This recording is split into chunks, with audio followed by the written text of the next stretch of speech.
Appreciate that. Good to see everybody here tonight. Three of you feel the same way. That's outstanding. We're off to a great start. Well, I appreciate the introduction from Mark. Mark and I have been friends for many, many years. In fact, 2 years into Elena and I owning our own business, we had a chance to start working with Mark and Ann. And we've been working with them ever since and been very, very close with them. And they're tremendous business owners in their own right. So what Mark's 100% spot on. I'm just going to talk about some perspective tonight. And I'm going to tell some stories that you may laugh at, you may not laugh at, you may connect with, you may not connect with. I think you probably will. You probably have some stories like this that are yours, different scenario maybe. And so we're going to kind of dive into it. I'm going to go pretty fast. I don't have a whole lot of time tonight. And what we're going to talk about tonight is really going to be a principle. And when I think of what a principle is, it is something that stands the test of time that you can count on. Right? It's something that you can build your business on that is unchanging. And we're going to focus on one of those principles tonight. So with that being said, you know, when you're in business for 26 years with what we do, we're fortunate to have business all over the country. And we get a chance to meet a lot of really interesting people and travel and do some very cool things. And, you know, which of course involves getting on airplanes in many cases. And I've always loved to fly. I really have. Always loved to fly. And I know the statistics. I know that, stop laughing. I have. Really. And so I know the statistics. It's much safer to fly than it is to drive. And, you know, my wife and I just drove in town today from Nashville, Indiana. So I just drove 10 hours because we were out there visiting Mason and Mandy. Trust me, flying's easier. Anyway, my legs are still vibrating from the drive. I mean, you know what I'm talking about? So anyway, with that being said, I want to take you back in time. So Elena and I, again, we've traveled a lot. I've been on, I don't know how many flights. It's well over 100. Let's just put it that way. And 99.9% of the time, those flights are amazing, but sometimes they're just not, right? I distinctly remember coming back from a conference one time. Elaine and I were flying out of, I think it was Kentucky, someplace down in the southeast, and it was the springtime, and it would appear that during the spring down in the southeast, that's where all of the thunderstorms are in all of America. They're all there. All at the same time, right? They're all just right over the airport at the same time. You know, Atlanta, North Carolina, you know, Kentucky, they're all there at the same time. And Elena and I were exhausted coming off of this conference. So we get on the plane, and I don't know if this has ever happened to you before, but where you fall asleep immediately. Like you're sleeping before the plane takes off. Has this happened to you? Okay, well, it did for me. I was so tired. And again, I like flying. It's not a big deal. So we take off, and we're in the air, and I wake up, I don't know, 30, 40 minutes into the flight, and Greg, my hands are above my head. Pretty sure that's not normal, right? I mean, does that happen to you while you're laying in your bed at home? You wake up and all of a sudden your hands are in the air? I mean, does that happen to you? No, but it does when you're falling in an aircraft. Does that make sense? And you're descending at a really rapid pace, and you know, you look at other people and their hands are in the air and people are screaming, and it's just not how you want to wake up out of a nap. And so it didn't deter me from getting on another airplane, Kurt, but it got me thinking. And it didn't necessarily get me thinking about positive things. It got me thinking about negative things. Does that make sense? I mean, you're going to, and I know you understand this, but it's like the manufacturing plant for fear is your mind. It's your imagination. And whatever you choose to focus on determines how you feel. And ultimately, how you feel determines what you do. And if you focus and meditate on what a potential negative outcome can be, it ultimately creates an emotion in you of wanting to do nothing. The last thing you want to do is take strides towards that. So it just got me to think a little bit about things that, quite frankly, Johnny, I just wasn't thinking about. I just wasn't entertaining that kind of thought before about that. So anyway, long story short, I don't know, 6 months goes by, and we're on another flight flying out of the southeast, again, on our way home. And I don't know, we're at 28, 30,000 feet and just cruising along, flying through another thunderstorm. It was awesome. And all of a sudden, our plane gets struck by lightning. All the power goes out in the plane. Now, we're still in the air, but every single light in the aircraft goes out, and you hear this boom. So I look at Elena, I'm like, we're dead. You know, I mean, I'm full on concerned now, right? I mean, it's like all the lights are, and nobody says anything, you know? I mean, if only the pilot would come on, Ann, and would say, hey, it's okay. You know, we get struck by lightning all the time. You're not going to die. No, 15 minutes passes. Do you know how long it is when you're in a flying tube for 15 minutes, wondering if you're just going to plummet at any point? I mean, 15 minutes is like an eternity, right?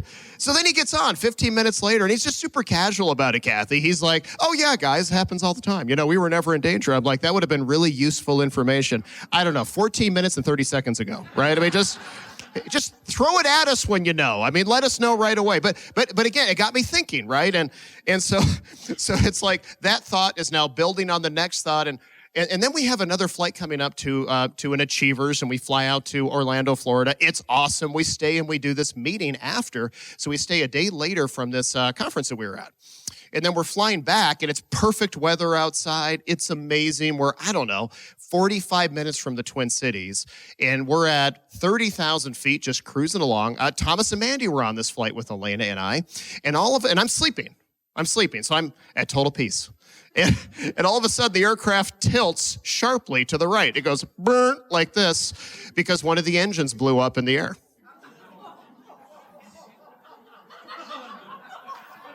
It's a really good time. You know what I'm saying? I mean, you're at 30,000, right? I mean, Thomas, am I making any of this up, right? This is what happened, right? A giant fireball comes flying out of one of the engines. Boom! And my son, Mason, is sitting right there. So here's what my son does. Now understand, my son he's very peaceful. He's a peaceful phlegmatic. So he slowly reaches down and he pulls out his Bible and he opens it. And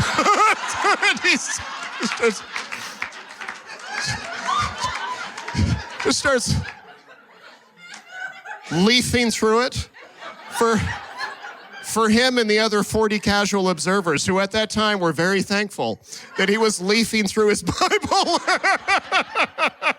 So I'm sitting up in the front area of the plane with Elena, and Thomas and Mandy are right behind us, right? And so immediately Elena and I, we start praying. That's what we do, and Thomas and Mandy are too. And it's fine. It's totally fine. But now we get off this aircraft. I take my kids to lunch, and this was one of those moments, you guys, okay?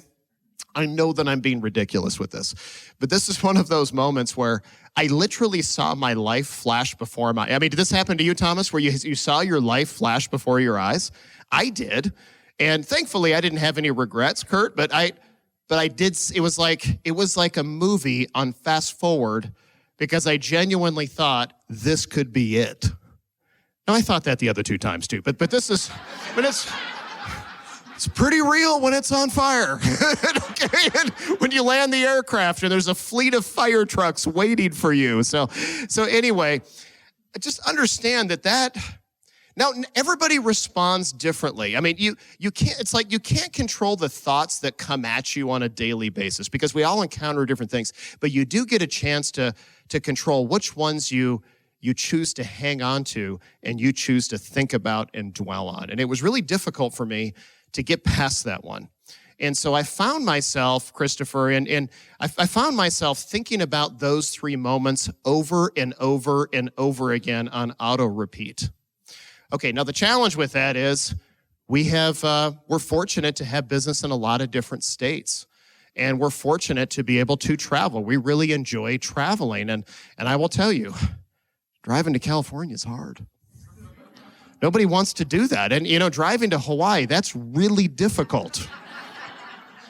Right? I mean, if you want to drive to Australia, it's a challenge. There's only one way you're getting to some of these places. And so I'm looking at this going, at some point in time, I'm going to have to get on an aircraft again. And so I would make myself do it, right? And here's what I've learned over time is, how can I say this? Action does cure fear, but it doesn't inspire bravery. Okay, I believe the right motive inspires bravery. I believe that does. Okay, but I would make myself get on the aircraft, and Ann, I got to tell you something, I wouldn't sleep the night before. And so I'd look over at Elena, and she's got no problem with it, right? Because Elena can sleep anywhere, anytime, and it takes like 12 seconds. She's just out. And so she's sleeping peacefully next to me, and I'm not. I'm up because understand that fear, when you're a hostage to fear is a thief. Its desire is to create a living posture of anxiety for you. It puts you in a position where you've got a decision to make. Either you're going to feed that fear with more thoughts, or you're going to choose to think differently. Does that make sense? Okay. And so, but I just kept playing this over and over in my mind, and so it just created more and more stress and pressure and anxiety for me, and I just couldn't sleep. And it got to the point to where it was really embarrassing. I would find myself at the airport with Elena, and she's sitting there in the chair, and she's reading, drinking her coffee, and, waiting peacefully for the aircraft. And I'm pacing in the airport because I'm sweating. I don't want to get on the airplane. And then it was really bad, when I'd see the 3-year-old child holding like a teddy bear who's like, "Let's go fly, mommy." And I'm like, okay, great. This is awesome. This is so great. The 3-year-old pushing a stroller with a baby doll has no problem getting on this thing, but I clearly have an issue. Right? So I wasn't exactly feeling powerful in the moment. How about that? But here's what I learned over time is I learned that some things you just have to choose to overcome. You just have to choose to do that. And here's when that moment was for me. It was, we had this couple get sponsored in business, and they were out in Boston. And I was going to go out and work with this couple, and I'm not driving out to Boston. It's just not going to happen. And so I had to fly out there, and I remember having a conversation with Elena saying, okay, I'm leaving tomorrow. And she said, tell me about this couple. Why did they get started in business? Did they have kids? What's their reason for doing this business? How can we help them? And so we had about a 30-minute conversation because there were actually a few different couples that we were going out there to work with, and we talked for about 30, 45 minutes about these different couples and why they're doing this and about their children and how we can help them. And then she said this at the end of the conversation. She said, make that your focus while you're walking down the jetway, not the flight. Okay. Here's what I took from that lesson from my wife is that, again, whatever you choose to focus on determines how you feel. And I've learned that when you're focusing on the best possible outcome, it's pretty easy to have courage. You know how much time it would take me as I'm standing in line before I would hand my ticket to the lady? It'd take about 10 seconds. That's about what it would take, because I'd have to walk from about here to the wall, just count it out, 10, 9, 8, and I would give her my ticket. She would then scan the ticket so I could get on the aircraft. And I just knew, forget about the flight, I knew that if I could walk for 10 seconds and hand her my ticket, I was committed. So for me, it was never about the flight. It was about the 10 seconds of walking time from when I was in line and they called my seat and I had to give her the ticket, because then when I'm on the aircraft, my mind was in a different place. And quite frankly, as soon as I'm up in the air and I'm drinking a diet soda, I realized that it's actually really peaceful. Okay, now what happened prior to that, how I got over a lot of this wasn't just the statement with Elena. It got to a point to where the anxiety was pretty ridiculous. And so I started seeking experts. Not counseling, but kinda, right? So I called up Alan. And I explained all of this to him. I talked about these 3 different flights, and you have to understand, Alan is he's just a no-nonsense, logical kind of thinker. And when you're in that pocket, Joshua, where you're making decisions based on fear, understand that nothing you're doing is logical, and everything you're doing is selfish. Because fear is a self-serving motivation. It actually doesn't help anybody else. Its desire is to seek self-interest. That's what fear does. So the only person that gains from it is the same person who's tormented by it. Does that make sense? And that's really what your gain is. It's more torment. It's more anxiety. So anyway, I call up Alan and I tell him about these 3 different flights. And here's what he says to me. He says, that last one, where they had to shut one of the engines down, he said, that's not a problem. You can easily fly with one engine, which they absolutely did. And I know that, and it makes logical sense. Absolutely, it totally does. But when you're in that position of fear, you're making your decisions with emotion, and you're trying to back them with logic. Does that make sense? Where really what we should be doing is making decisions based on logic and then backing them with the appropriate emotion. That's a winning pattern. It wasn't a winning pattern to do it the opposite. And I learned that early on as a business owner, that I had to stop making emotional choices. I had to stop responding and reacting to people and start paying attention to what I could control and think logically about the scenario. Anyway, so I talked with Alan. He goes, you were never in danger. And in fact, Matt, if all the engines go out, They can actually glide and still land that thing. And I'm like, makes perfect sense. I'd hang the phone up and go, yeah, but you weren't on that flight. You just don't understand. I mean, it's, right? You don't feel my pain. And understand, Alan is not going to give you sympathy ever. I mean, I love him. He loves me. I know that he's like the most trusted friend that I have, right? But he doesn't pity you because he knows that you're powerful and that he believes, his personal opinion is that there's greatness in everybody, right? So he's never going to treat you like a victim. And he certainly didn't treat me like one in that moment, even though I kind of wanted to be coddled. Okay, so it's I just wanted to hear one time, Greg, I understand how you feel, buddy. Never happened. Just like you weren't in danger. What's your problem? So, all right. But that's not good enough. It's not good enough for me. It's not good enough for me. So we ended up having this couple get started in business way down in depth, actually downline from my daughter, Perla. And it's this guy named Todd. Now, Todd, what he does is he actually trains commercial airline pilots. I'm like, this is the perfect guy to ask questions to. He's going to understand what I'm talking about. So we drive out to Ortonville, where he lives. It's like, the pheasant hunting capital of the world, whatever. So I drive out to Ortonville, and I meet with Todd, right? And I said, okay, Todd, here's what happened. So you know what Todd's response was when I talked about the plane where the engine started on fire? He laughed at me. He goes, oh, happens all the time. I'm like, really? Because I don't see that on the news.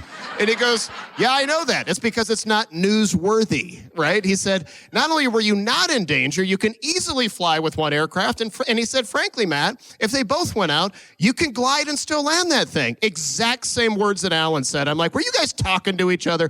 Okay, so again, after I left Todd's presence, I'm like, I just kind of patted him on the back. Hey, thank you for telling me that. I feel great about getting on an airplane. I got in my car and I immediately said, but he doesn't understand. He wasn't on the airplane, right? Because again, when you're in fear, you want people to relate to you. You're interested in commiserating.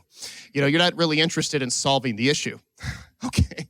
So then downline from Keith and Alyssa, there's a guy that gets sponsored named Shane. And Shane was actually a commercial airline pilot for a major airline that all of you fly on.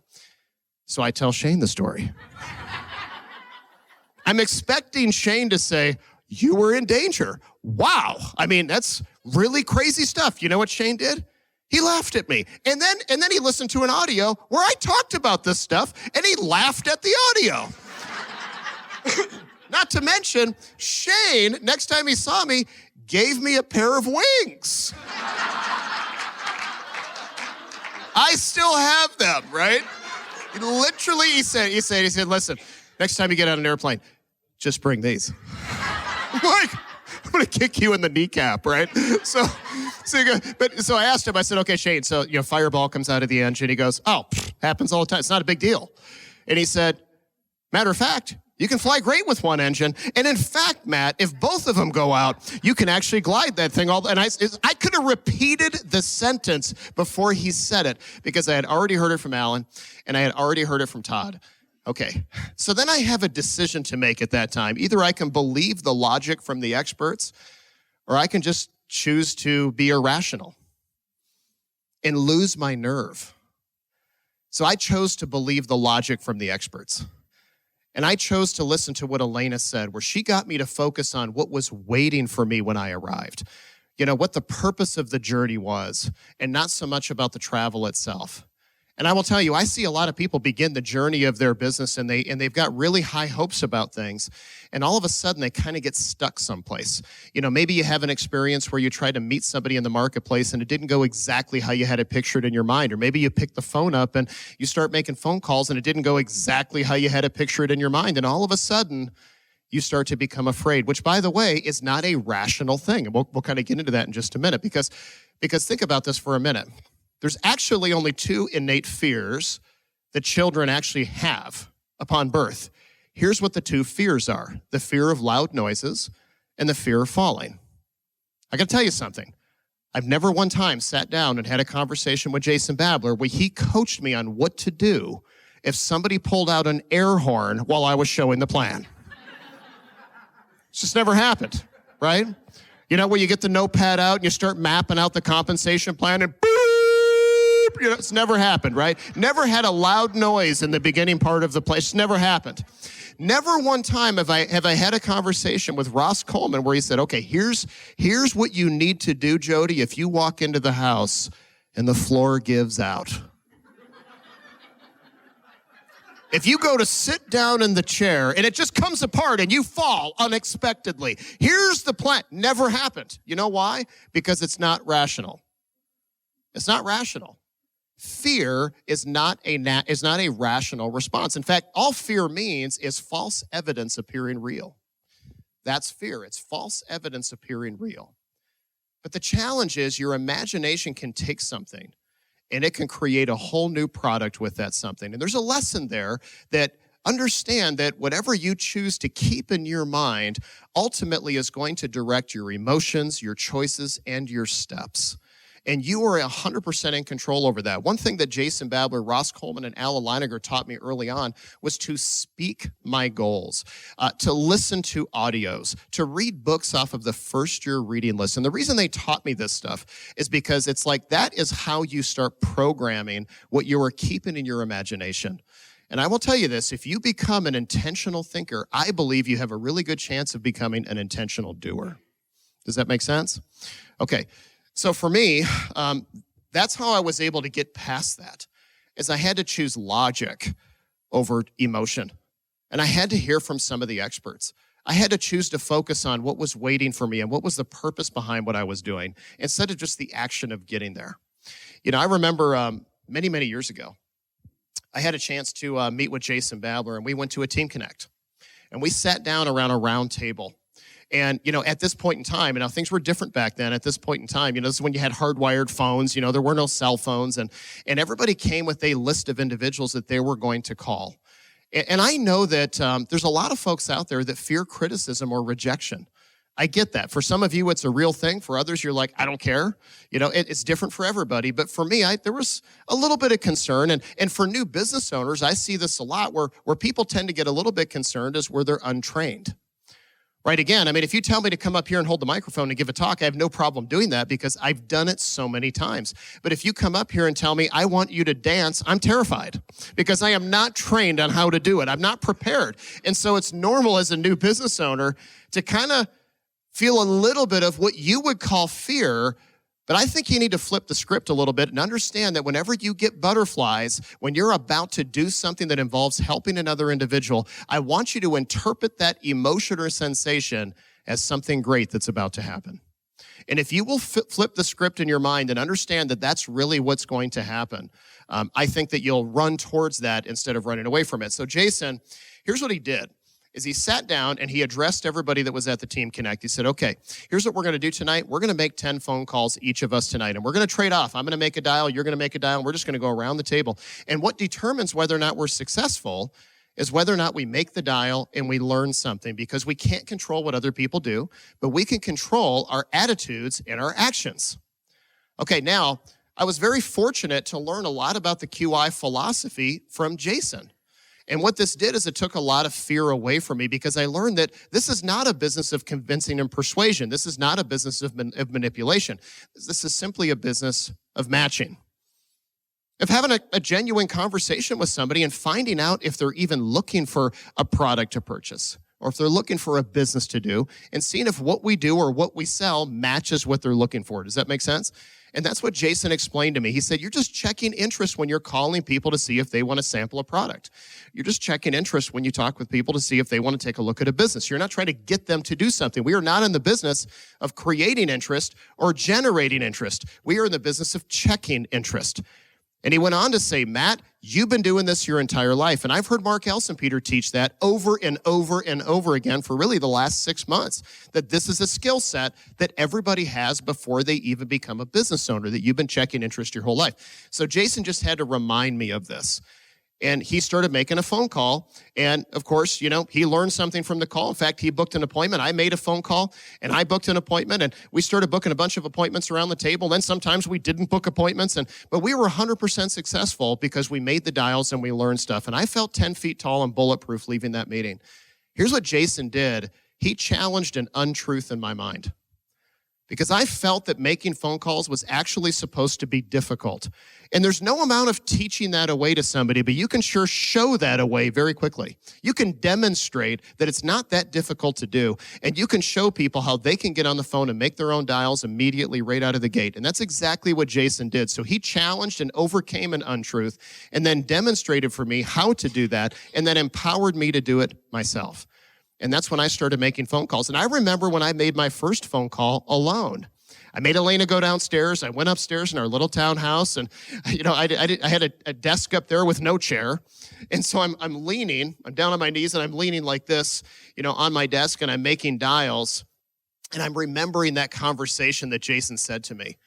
All I can do is control my activity and my attitude, and all I can do is check interest. Here's another conversation that really helped me out a lot. It was a conversation that I had with Alan Leiniger, where Alan said, and I quote, that Larry Winters taught his team back in the day when Alan was a new business owner, that the work of this business is a privilege. It's a privilege. When you get a chance to sell an amazing quality product to another human being that actually can help their life in some capacity, or you get a chance to share a business with somebody where it can help their life in some capacity, there's no greater privilege than helping another human.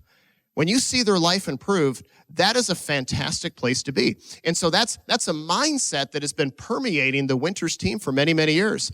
And then I actually had a conversation with Larry Winters one time, and this was another conversation that helped me overcome fear. Was this one right here. He said, Matt, we have to remember as business owners, we have to remember that when we make a phone call, or when we sample a product, or when we do a QI, or when we show the plan, that those actions are not for you, they're for the person that you're doing it for. You have to remember that. And here's why I make that statement. Anytime we are doing anything in the business, any sort of an action, sampling products, making a phone call, doing a QI, if your modus operandi is, what can I get from this? It naturally puts you into a posture of fear. But if your modus operandi is, what can I give with this? It naturally puts you into a posture of inspiration. And so for me, what I would have to do is I would take 10 seconds. And I would just meditate. I would focus for a minute. Okay, why am I making this phone call? Why am I sampling this product? Oh yeah, I'm not trying to sell a product. I'm trying to help somebody. Oh yeah, I'm not trying to book a meeting. I'm trying to help somebody. And I would just take that 10 seconds of time. And that's all it would take for me to reset my mind and be able to do it. Because I've learned that courage over time, it's actually not a lifestyle. It's a series of good decisions that you make in the moment where you only have to have uncommon bravery for about 10 seconds. How long does it take to walk up to somebody when you're in the grocery store and maybe they're looking at something and you're looking at something and you just, for some reason, you know that you're supposed to have a conversation with this person because maybe they look familiar or whatever, and you have that moment where you're thinking, do I want to engage them or not? How long does it take for you to walk over to them? About 10 seconds. Okay, but then as soon as you're standing in front of that person, well, now you got a decision to make. I'm going to look really strange or I'm going to say, hi, my name is. I don't have to be brave through that entire conversation. I just have to be selfless for the 10 seconds that it takes for me to walk over to that person. Anyone can do that because I had this image in my mind that I had to be Joe Markowitz, that I had to be Doug Weir, I had to be Alan Leiniger.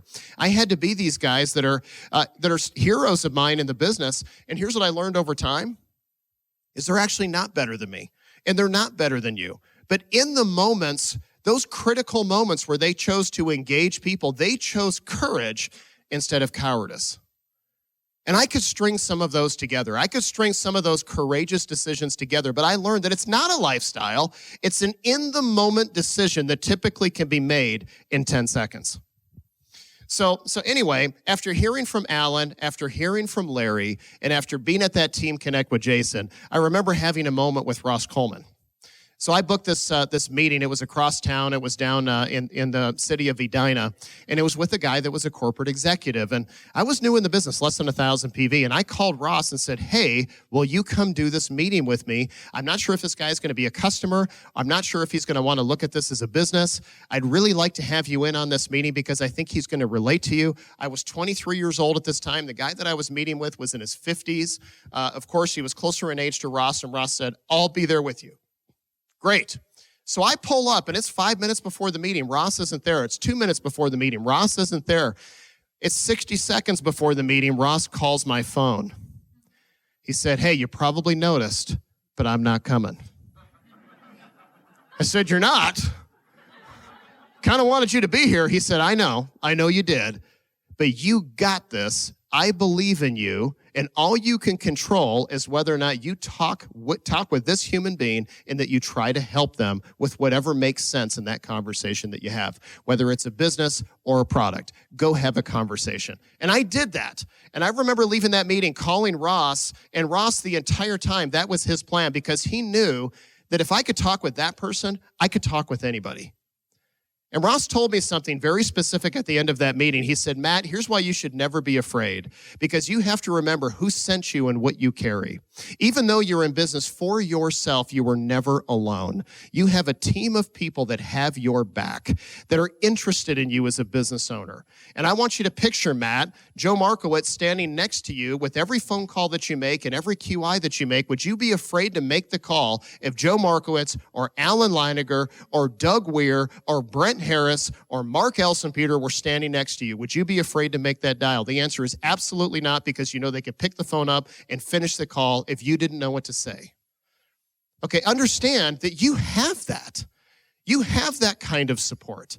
That's there all the time. And Ross just reminded me of that. And so you know what that did?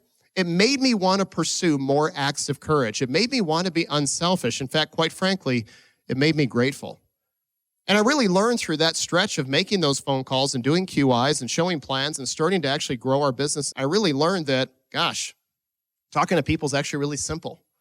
And the people that we end up selling products to, the people that we end up sponsoring as business owners, they have three traits. They have desire, they have capacity, and they have gratitude or appreciation.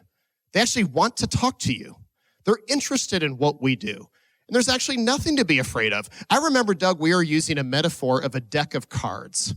And this helped give me courage, right? He said, look, if you have a deck of cards and you're looking to separate out the face cards from the non-face cards, how are you going to do it? You're just going to flip them over one card at a time. Isn't that what you're going to do? Yeah. And as you turn them over, whatever the card is what it is. And you know what? Even though a 10 is really close to the value of a jack, it isn't a jack. And you're still going to put that 10 in this pile. You're going to put that jack in this pile. And he said the face cards represent people we're going to sell products to and people that are going to want to start a business in this space. And the non-face cards represent people that are not. And there's nothing you can do to change the value of the card in the pile, because whatever it is what it is. And I remember that metaphor that he used, because it really spoke to my soul. And that was actually at an event that we went to. And I left that meeting with so much confidence. And when we left that meeting, I started making phone calls and I started talking to people and I started engaging people. And here's what I learned over time is that if you choose to not overcome fear in your life, that fear ends up becoming a stronghold or an albatross. And a stronghold that is not dealt with, eventually that starts to create an abandoned purpose. And in fact, I've seen families that tend to share that same stronghold from generation to generation to generation to generation, where you have many people that are believing in untruth. It is so important that we utilize 10 seconds of courage in any moment that we possibly can to help another individual, and that we do not allow fear to hold us prisoner, because it will steal your creative capacity. It's a thief. Don't let it do that from you. But after Elena and I started taking after I started taking more action, what I saw is that courage is contagious. First off, watching my upline be courageous, watching Mike and Susan Bundy choose to bet on themselves, watching Alan and Michelle Leiniger, watching Joe Markowitz and listening to some of his iconic talks when I was brand new in the business, where he would talk about making the move of a champion. When he was driving home from work and I'm going to make a move of a champion. I'm going to stop at this mall and I'm going to have some conversations and engage people and I'm going to practice 10 seconds of courage. That stuff drove me because I wanted that in myself. I never wanted to be a coward. I refuse to be a coward. But I will tell you this, you don't have to practice bravery all the time. But when you get a chance to practice bravery, when you get a chance to utilize 10 seconds of courage, you should absolutely do it, because once you do it, you can teach it. You can teach it. You can show others that they don't have to be a superhero. They just have to choose courage in the moment. Well, after I started being consistent with this, I saw my wife Elena come out of her shell. Elena was really shy when we first started our business. She would hide in the bathroom, you guys, at a meeting like this one because she didn't want to talk to anybody. She was afraid to talk to people. She would wait. She would wait until we got to the meeting itself before she would put her makeup on so that she could intentionally sit in the car for 20 to 25 minutes so that everybody would be seated in their chairs. The meeting would already be started so she could walk in and not have to talk to anybody because she didn't have a good self-image. I watched my wife start to book different skincare and cosmetic parties during that stretch, and I know how much that stretched her. I know how fearful she was about that because she didn't feel that equipped, even though she had a ton of training, and she was questioning herself, but she was watching me practice 10 seconds of courage, and it inspired her to do exactly the same thing. I watched Mark and Ann Elsenpeter make some tremendous choices in their life. I've watched Ann overcome a tremendous amount of things that most people would never have to overcome, and you've never once made excuses about it, and you've always chosen bravery in the moment. I've watched Mark do exactly the same thing. I watched Thomas and Mandy McAlpine achieve platinum, fall back lower than 4,000 PV, and 18 months later, be over platinum volume again. And during that stretch, you guys never wallowed, you never licked your wounds, you never felt sorry for yourself. In fact, you chased the heat wherever it was. You got around people that were growing the business, and you exhibited 10 seconds of courage. And now you guys are over 7,500 points every single month, plus. Okay. Courage is contagious. We've had lots of different good examples in this different area. There's lots of people in this room that are choosing to walk out and step out in courage at this moment. I personally believe that all of us are going to have to answer two questions throughout your business. And here's the first question that you're going to have to answer is can I? And I want you to think about that question of can I do this? Can I make this work? And I don't think that's the right question. I think the right question is, are you willing to help someone? Because if you're willing to help someone, I believe that you will step out of your comfort zone and you will literally feel inspiration hit you. I want you to go with me just for a moment. I got a couple minutes here to wrap up. If I came to you, Christopher, and I gave you 2 tickets, okay, 2 tickets to the championship game in professional football. They're each valued at about $10,000. And I gave you those 2 tickets, and you can't go to the game, and I task you to give them away to somebody. Okay, are you going to be afraid to make phone calls to give those 2 tickets away? Absolutely not, because you understand the value of those tickets. When you understand the value of who you are and what you bring to the table and who sent you, you do realize that we are backed and supported by leadership team development. And their entire staff and all the business support and training materials, you have an upline that is there to help you and help you navigate and coach you and create a mastermind with you. You've got Amway Corporation, who's in your corner supplying amazing products and making sure that you never go without what you need to be able to give a good product to a customer and have top-notch service. You have all of them in your corner, and you also have yourself, which you are literally the gatekeeper in my mind. That's how I see it. You are the access point. You give people the gift of access. Never underestimate the kind of value that you bring. We should never be afraid to talk to anybody. And in fact, the opposite should be true, that we should be inspired to be able to give somebody that opportunity. So the question isn't, can I? Really, the question is, will I? That's really what it is. That's the next question. And quite frankly, it's the only relevant one. Because I know that there's a lot of people out there that are a hostage to fear right now. And they're looking at their lives going, I want to take the next step, but do I need to become a completely different person to do that? No, I think you just need a change in focus. I think it really does come down to 10 seconds of courage. And I believe that anybody can exhibit that 10 seconds of courage, 10 seconds of uncommon bravery, 10 seconds of being unselfish, 10 seconds of, I'm going to focus on you. Because I want you to think about this the next time that you pick up the phone. I want you to think of the single mom with 2 kids at home, where she goes to work full time. And then she comes home and she takes care of her kids. But then she gets started in this business.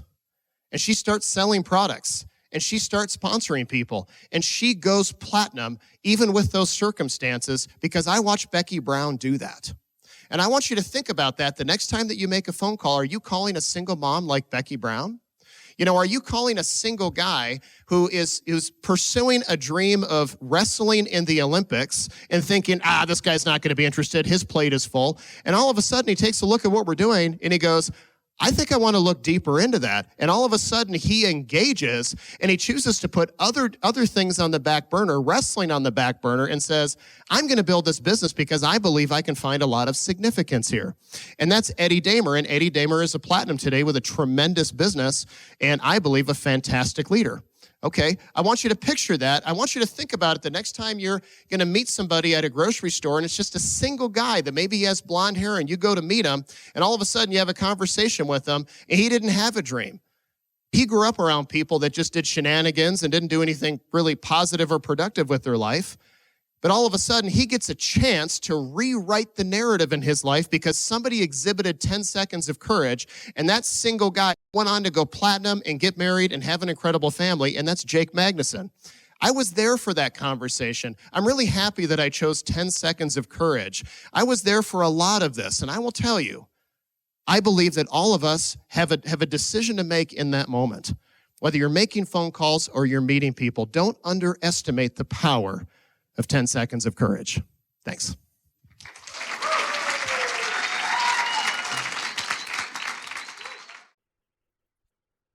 For existing IBOs only, not for use with prospects. The success depicted in this profile may reflect income from sources other than Amway, such as